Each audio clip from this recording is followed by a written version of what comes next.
Have you ever dared to face yourself in absolute silence? No phone, no computer, no one to talk to. Just you, with your beating heart, your ever-thinking mind, your soul yearning for freedom, and 206 bones carrying you through every moment of life. Does that thought scare you? In a world where people are caught in the whirlwind of recognition, we forget how to stand alone. We fear loneliness, fear being forgotten, fear being left behind. We chase after family expectations, peer pressure, and the invisible standards imposed by society. But have you ever asked yourself, is living like this truly living? Those who cannot endure solitude will never truly be free. But if you learn how to be alone, not in isolation, but in wholeness, you will gain an invaluable advantage. You will no longer fear being without company, because you understand that you are already complete within yourself.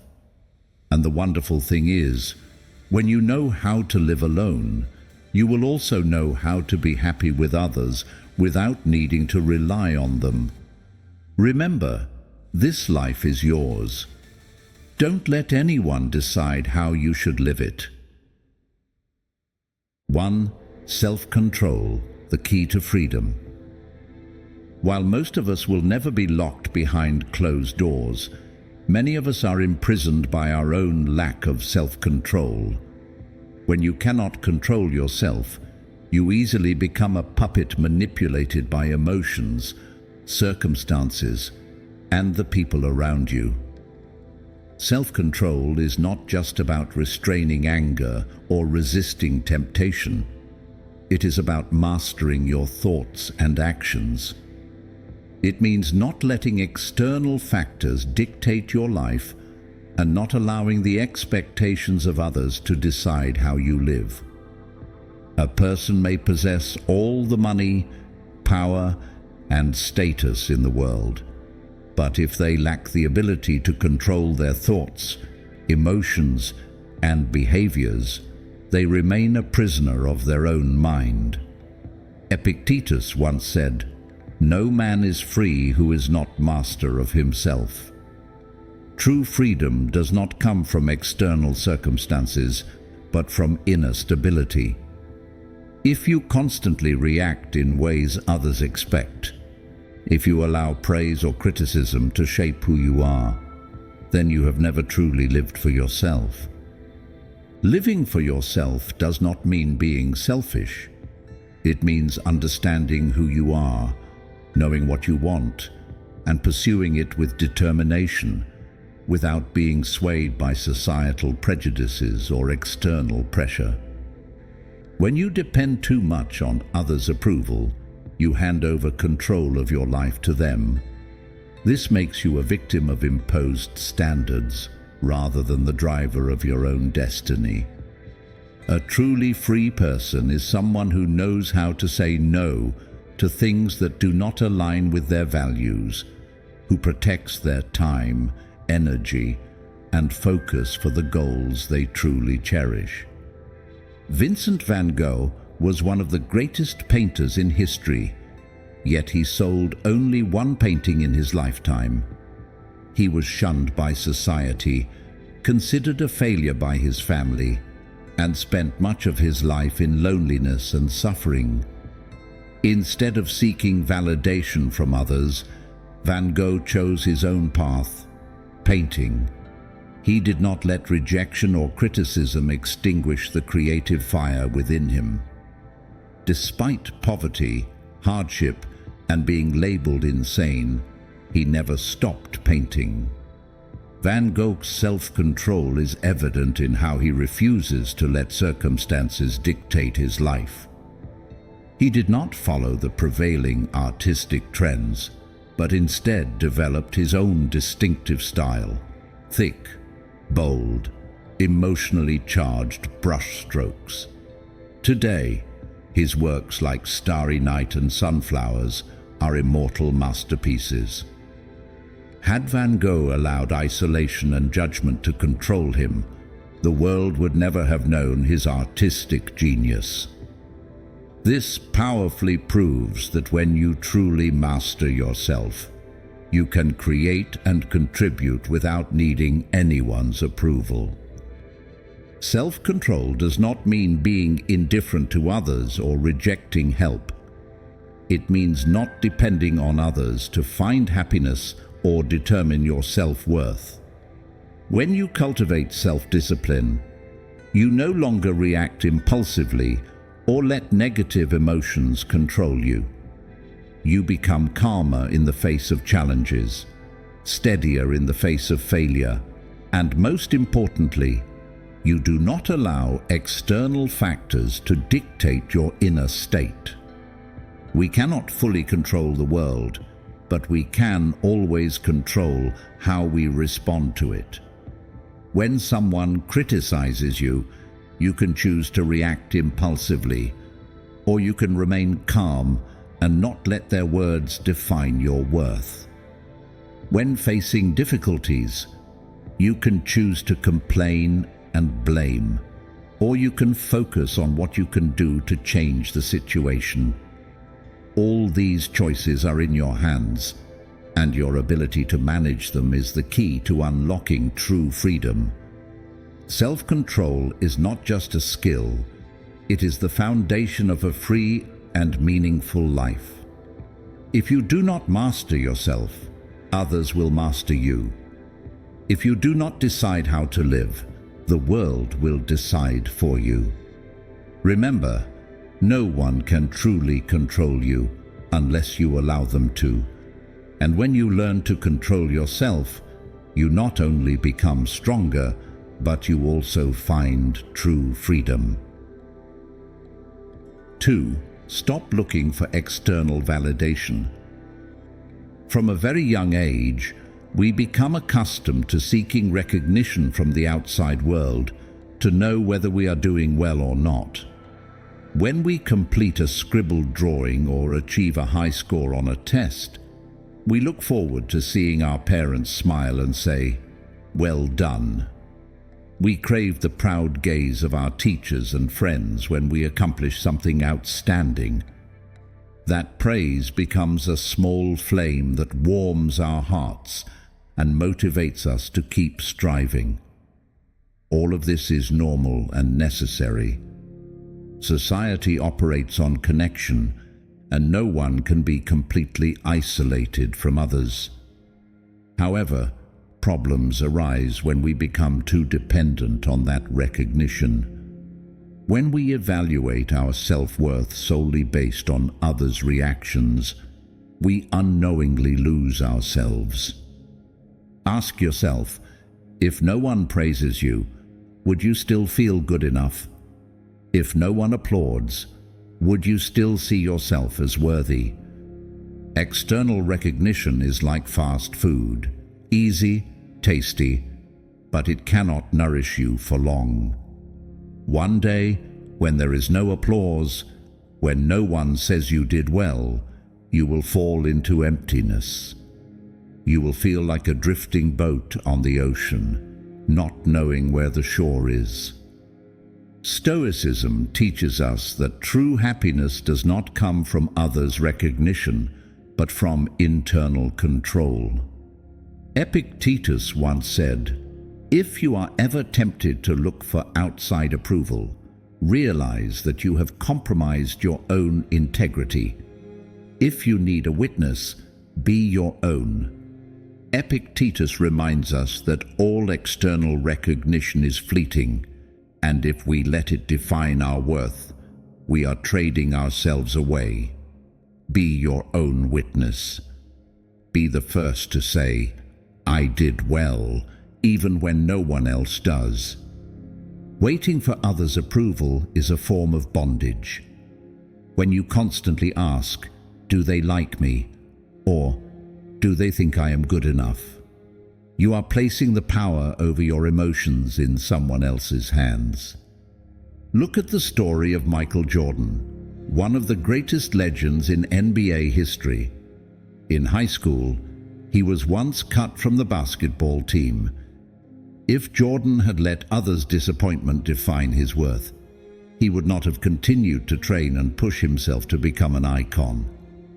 He did not need anyone's approval to know he had value. He simply focused on his own growth. You should do the same. If you live depending on others' opinions and praise, you will never be free. When someone applauds, you feel better.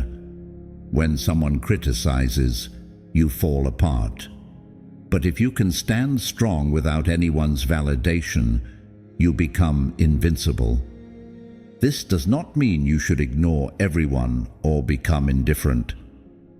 Stoicism does not teach arrogance. Instead, it teaches that the greatest recognition you need comes from within. Try asking yourself every day, are you living in alignment with your values? Are you doing what you believe is right, regardless of what others say? Do you feel proud of yourself, even if no one acknowledges it? When you learn to live without seeking others' approval, you will feel lighter. You will no longer worry about what people think of you. You will no longer fear judgment. You will understand that your worth is not in others' hands. It is in your own. And when you are ready to let go of your dependence on others' opinions, it is time to step into a new chapter, one where you are no longer afraid of being alone. Learn to enjoy solitude, not loneliness, but solitude in freedom. Being alone, yet still whole. 3. Learn how to be alone. There is a truth that not everyone is ready to face. You do not need anyone else to feel complete. This does not mean you should reject all relationships, but it affirms one thing: your value does not depend on the presence of anyone. Society often teaches us that being alone means loneliness, that if you are not surrounded by friends, family, or lively conversations, you are missing out on something. But the truth is different. Being alone does not equate to loneliness. Rather, it is an opportunity to understand yourself, to face your own thoughts, and to find joy from within. When you learn to be alone, you are no longer influenced by others' judgments or seek external validation. You start listening to yourself, an invaluable skill that very few truly possess. If you look at the geniuses throughout history, you will notice one common trait: they cherished solitude. Isaac Newton discovered the law of universal gravitation while living in isolation due to a plague. Albert Einstein spent hours alone, contemplating the nature of the universe, uninterrupted by anyone. They did not fear solitude. On the contrary, they used it to rise above. Moments of solitude allowed them to connect with intelligence, creativity, and a unique perspective on the world that no one else could see. Have you ever wondered if Newton had spent his time chasing meaningless chatter, if he would have had the stillness to observe a falling apple and conceive the idea of gravity? Think about yourself. When you are alone, do you feel restless, instinctively reaching for your phone to find someone to talk to? Or can you embrace that space to look deeper within? Because when you stop fearing solitude, you truly begin to live. This proves that loneliness is not a punishment, but an opportunity. When you are alone, free from distractions, you have time to learn, to grow, and to discover abilities you may have never realized. That is when you find your own voice, instead of being drowned out by the noise of the outside world. Learning to be alone is also learning to no longer need validation from anyone. When you understand that happiness does not come from others' approval, you begin to take control of your own life. You stop worrying about what people think and no longer chase relationships just to fill an empty space. The interesting thing is that when you do not need anyone, you become more attractive. Your self-sufficiency and confidence draw people toward you. But the most important thing is that even if no one is by your side, you are still fine. You no longer feel empty because you have found strength within yourself. So, if one day you feel lost because no one is around, remember that this is an opportunity to truly understand yourself. Take that time to build a stronger, more resilient version of yourself. Because when you can stand firmly on your own, nothing can bring you down. What do you think about learning to enjoy solitude? Have you ever experienced a phase where loneliness helped you grow? Share your thoughts in the comments below. 4. Build your own values instead of following social standards. Success is not a universal formula that applies to everyone. If you believe that success is solely defined by wealth or fame, then you may have unknowingly allowed society to impose its definition on you. But pause for a moment and ask yourself, is success truly about achieving what others praise, or is it about living a life you are proud of? We grow up in a world filled with societal standards for careers, happiness, and ways of living. From a young age, we are taught that a successful person is someone with a stable job, a high salary, and a life that others admire. But have you ever questioned whether these things truly reflect who you are, or if they are just a mask you wear to please society? Take the story of Vera Wang as an example. She was once a figure skater with dreams of competing in the Olympics. After failing to achieve success in her sports career, she pursued journalism and became a fashion editor. However, at the age of 40, she realized her true passion, designing wedding dresses. If she had followed societal norms, she might have thought it was too late to start over. But instead of accepting fate, Wang pursued her dream in fashion. She built a prestigious wedding dress brand and became one of the most renowned designers in the world. Her story proves that success has no deadline, as long as you dare to live according to your own values. If you spend your entire life chasing others' expectations, you will only become the version that society wants you to be, not who you truly are. But the scariest thing is not being judged by society. It's looking back one day and realizing that you never truly lived. That's why you must build your own value system. Ask yourself, what truly matters to you? What kind of legacy do you want to leave behind? What makes you feel genuinely free and fulfilled? These questions are not easy to answer, but once you find the answers, you will no longer be swept away by external standards. You will have a true compass to guide your decisions and pursue what is genuinely important to you. There is a hard truth. When you start living according to your values, some people will not like it. You will face criticism, misunderstandings, and even isolation. But remember this: truly strong individuals do not need the crowd's approval to define their self-worth.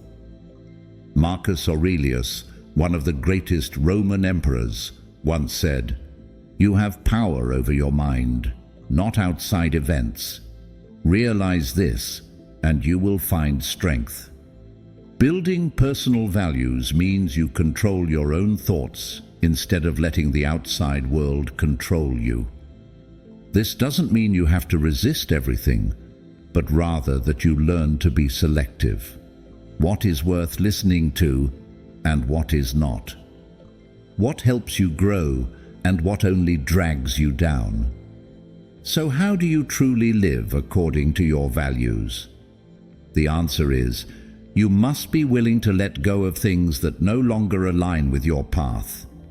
It could be toxic relationships, outdated beliefs, or even habits that keep you stuck. To grow, you must dare to remove what is holding you back. That is the next step on this journey.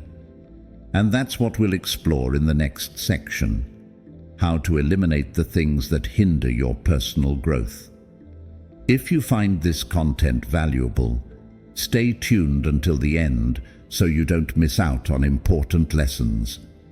Don't forget to like, share, and subscribe to the channel so we can go even further together on this journey of freedom and self-development. 5. Eliminate things that inhibit your own development. Have you ever asked yourself what's really hindering your growth? Maybe it's a job you hate but don't dare to leave, a relationship drained of trust, yet you still cling to it, or a vague fear that keeps you from stepping out of your comfort zone.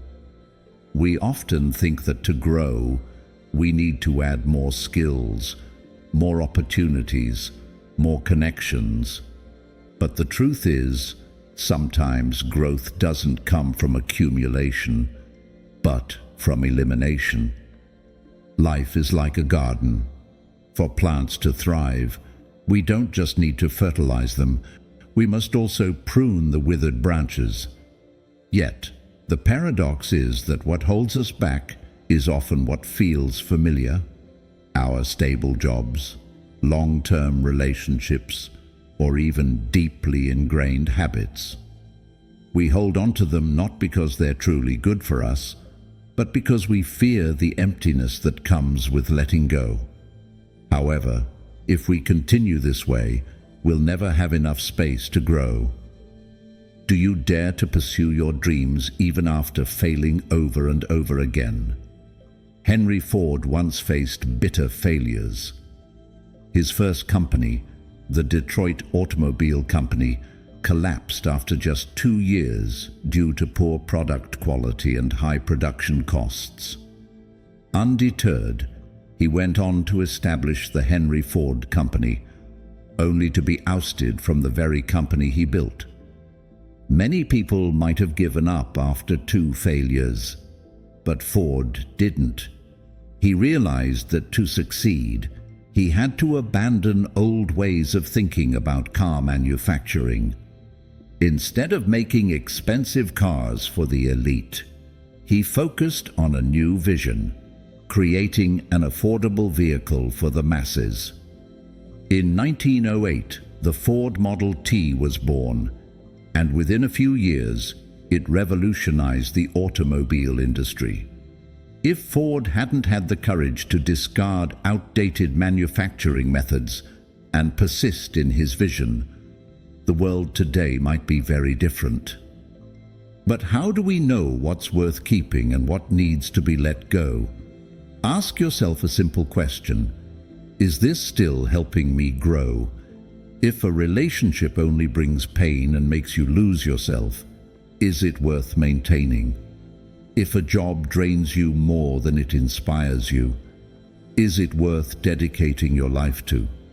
If a fear keeps holding you back, is it worth carrying with you forever? The scariest thing isn't losing what we have. It's looking back after many years and realizing we never truly lived because we were afraid of change. Life is too short to waste on things that keep us stuck. Growth never comes from absolute safety. It comes from the moments when we dare to cut loose, to move forward even when we can't see the road ahead. So, take a moment to reflect. Is there something in your life that's holding back your growth? If there is, have the courage to let it go. because only when you remove what no longer serves you can you make room for greater things to come. 6. Overcome fear of being judged. Most of us are haunted by the thought, "What do others think of me?" But there is a raw truth you need to understand. No matter what you do, people will always have an opinion. Do you dress differently? They call you eccentric. Do you pursue your passion? They say you're unrealistic.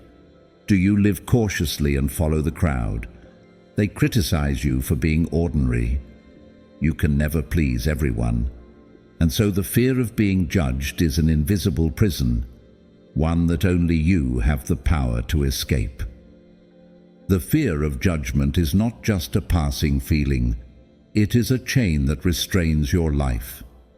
It makes you hesitate, compels you to compromise on things you don't want to do, and worst of all, it prevents you from being yourself. Imagine this. You have a burning dream, but instead of chasing it, you stop because you're afraid of being laughed at. You want to try a new job, but fear the whispers of others. You want to live your own way, but you worry about criticism. If you continue to live in this fear, you are unintentionally letting your life slip away in regret. On the other hand, when you learn to step beyond fear, you will feel the power within yourself. You will no longer worry about what others think, because you understand that their opinions do not define your worth. You get to live the way you want, to pursue what you love, without being bound by external judgment.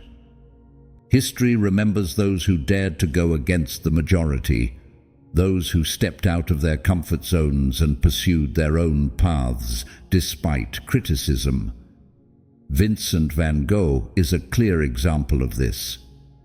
During his lifetime, he was unrecognized, even seen as an oddball, a failure with no future. He lived in poverty, was shunned by society, and could barely sell a painting.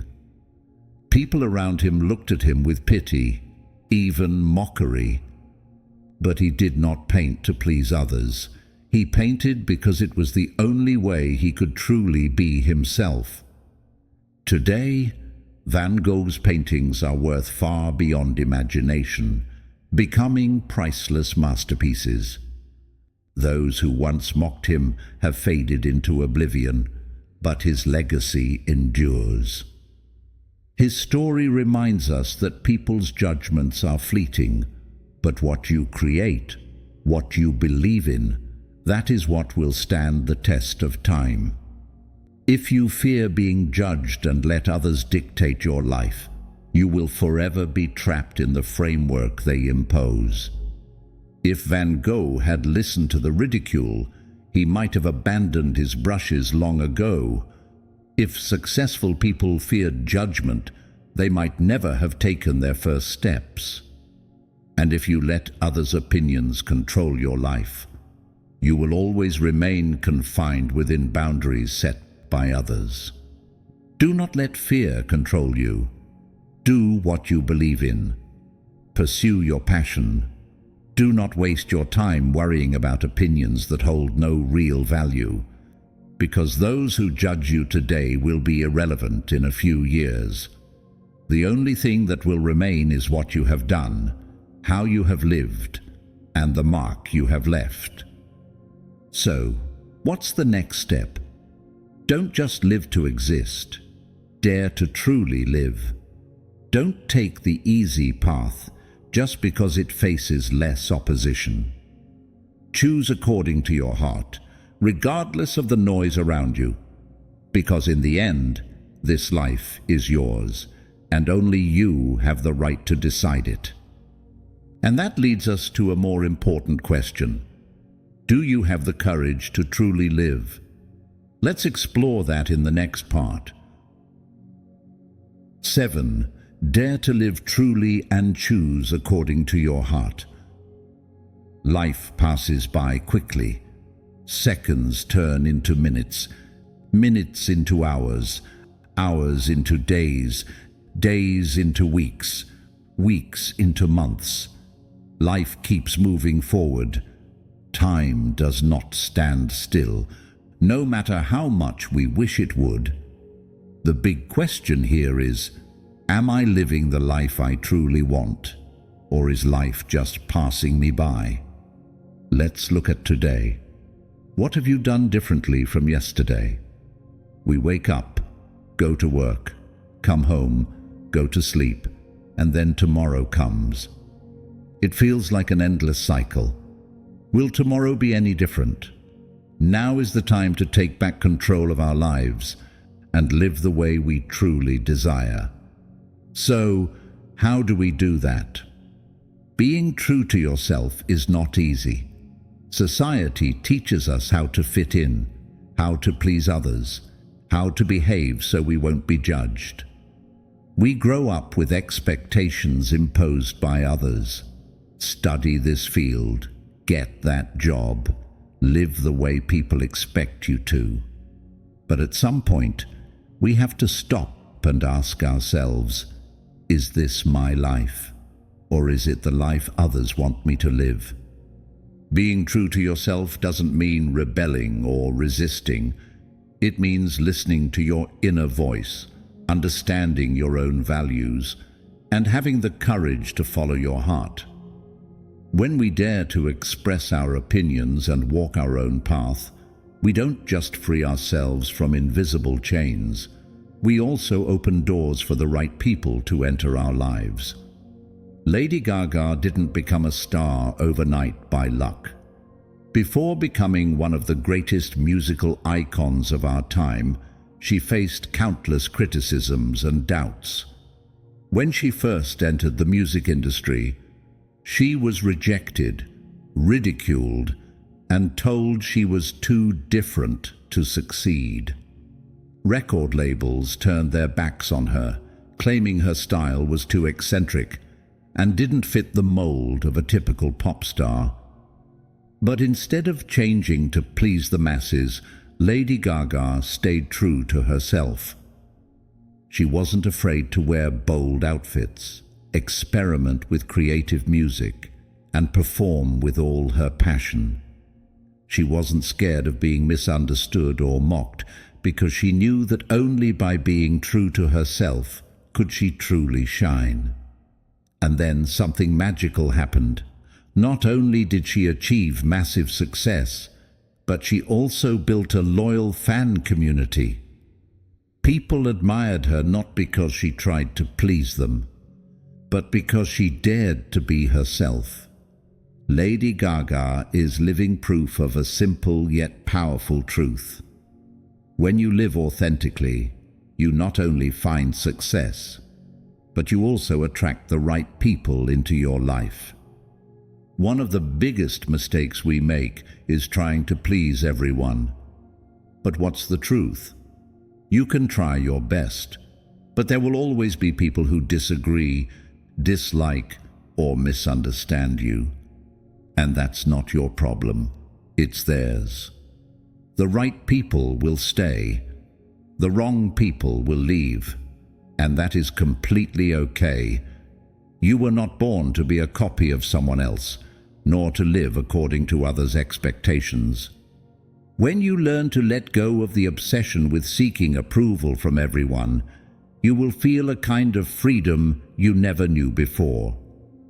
Stoicism teaches us that we cannot control other people's thoughts or reactions, but we can control how we live.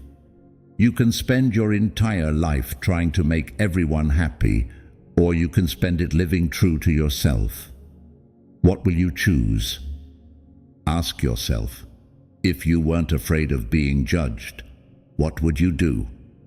If you weren't afraid of failure, what path would you take? That is the answer to what you truly desire. You have only one life. Will you let it pass by without truly living, or will you dare to be yourself? The choice is in your hands. 8. Learn how to forgive and move forward. There are wounds that cannot be seen with the eyes, yet they linger deep within us over the years. Anger, resentment, and past hurts, all are chains that bind us to moments that cannot be changed. But is it worth it? Is it worth carrying that burden into the future, allowing it to dim the light of new opportunities? Forgiveness is not a gift we give to others. It is a liberation we grant ourselves. The philosopher Marcus Aurelius once said, "The best revenge is to be unlike him who performed the injury." This is not just ethical advice, but a profound truth about inner freedom. If we let hatred control us, we are unwittingly allowing those who hurt us to continue dictating our emotions and actions. But if we choose to let go, we reclaim the power over our own lives. Imagine someone holding a burning coal in their hand, intending to throw it at their enemy. Who gets burned first? They do. Hatred works the same way. It consumes peace, clarity, and even the simple joys of life. When we think of someone with anger, our hearts beat faster, our breath becomes heavy, our bodies tense. Just one thought is enough to imprison us in pain. Someone once said, "Forgive, but don't forget the lesson." Forgiving does not mean allowing others to continue harming us, nor does it mean accepting wrongdoing. It simply means letting go of the burden in our hearts so we can move forward, instead of letting the past dictate our future. Forgiveness is an act of strength, not weakness. Throughout history, countless individuals have chosen forgiveness over revenge, and in doing so, they not only freed themselves, but also changed the world. A prime example is Mahatma Gandhi. He was imprisoned, beaten, and witnessed his people being oppressed, yet he did not choose violence or revenge. Instead, he led a non-violent resistance movement, persevering for years until India finally gained independence. Had he allowed hatred to cloud his judgment, history might have taken an entirely different course. Gandhi's story is proof that forgiveness does not mean forgetting. It means choosing a wise response. Sometimes, silence and refusing to be drawn into the cycle of hatred is the greatest display of inner strength. There will be people in our lives who hurt us that is unavoidable. They may betray us, speak ill of us, or take advantage of us. But the more important question is, how will we respond? Followers of Stoic philosophy do not seek revenge or external justice. They seek peace within themselves. Forgiveness is not about making others feel relieved, but about freeing ourselves from the grip of negative emotions. When we let go of hatred, we lose nothing. In fact, we gain freedom. So if you are still holding on to resentment today, ask yourself, is it worth sacrificing my peace? Could I use this energy to build a better life instead of drowning in old emotions? Forgiveness is not easy, but once you achieve it, you will realize that it is not only a noble act, but also a priceless gift you give to yourself. Living for yourself does not mean being selfish. It is a journey of self-awareness, courage, and determination. When you truly understand yourself, know what truly matters, and dare to walk your own path without fearing the judgment of others, that is when you begin to live freely and meaningfully. This does not mean isolating yourself or rejecting all connections. However, the ability to live without relying on anyone makes you stronger, less vulnerable, and most importantly, ensures that you never lose your own value for the sake of anyone else. So, after everything we've discussed, what do you think? Do you agree that living independently from others is one of the key factors for a happy and peaceful life? Leave your choice in the comments. 1. Strongly disagree. 2. Disagree. 3. Neutral. 4. Agree. 5. Strongly agree. If you found this video helpful, don't forget to hit like, share it with those who need to hear this message, and subscribe to the channel so you won't miss any future content. Watch the next video appearing on the screen now, where I'll be sharing more Stoic insights that could change the way you perceive life. Thank you for watching, and see you next time.